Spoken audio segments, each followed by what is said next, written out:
आणि आता news top 9 ची सुरुवात करूया राजकीय बातम्यांनी। कमी बोला, वादग्रस्त वक्तव्य टाळा, विरोधकांच्या टीकेला दरवेळी उत्तर देण्याची गरज नाही, उपमुख्यमंत्री एकनाथ शिंदे यांच्या शिवसेना मंत्र्यांना सूचना।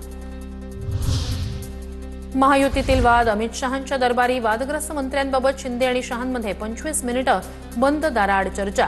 महायुतीची प्रतिमा मलिन करण्याचा प्रयत्न, शिंदेंची भावना, तर शहा लवकरच घटक पक्षांशी चर्चा करणार, सूत्रांची माहिती। दिल्लीत पंतप्रधान मोदींसोबत उपमुख्यमंत्री शिंदेंची सहकुटुंब भेट, त्यांच्यासोबत चांगली चर्चा झाली, मनमोकळी चर्चा झाली, शिंदेंची माहिती।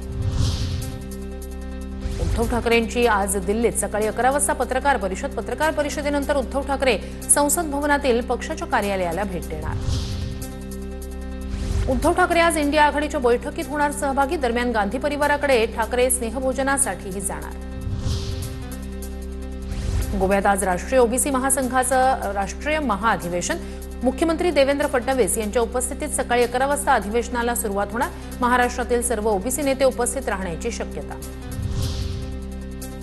शिंदेंच्या आमदारांची मस्ती जिरवायची आहे, गावितांच्या वक्तव्यामुळे भाजप आणि शिंदेंच्या सेनेतील वाद विकोपाला, पाडवींनी शासनाच्या योजनांचा लाभ घेतल्याचा आरोप। उपमुख्यमंत्री अजित पवारांच्या बीड दौऱ्याचा आजचा दुसरा दिवस, पंकजा मुंडेंचे समर्थक बाबरी मुंडे यांचा राष्ट्रवादीत पक्षप्रवेश, आमदार धनंजय मुंडे यांना डावलून पक्षप्रवेश, धनंजय मुंडे उपस्थित राहणार की नाही याकडे सर्वांचं लक्ष। अजित पवारांकडून बीड जिल्हा रुग्णालय आणि जिल्हाधिकारी कार्यालयाच्या नवीन इमारतीची पाहणी, चुकीची कामं खपवून घेणार नाही, ठेकेदारांना अजित पवारांनी भरला दम।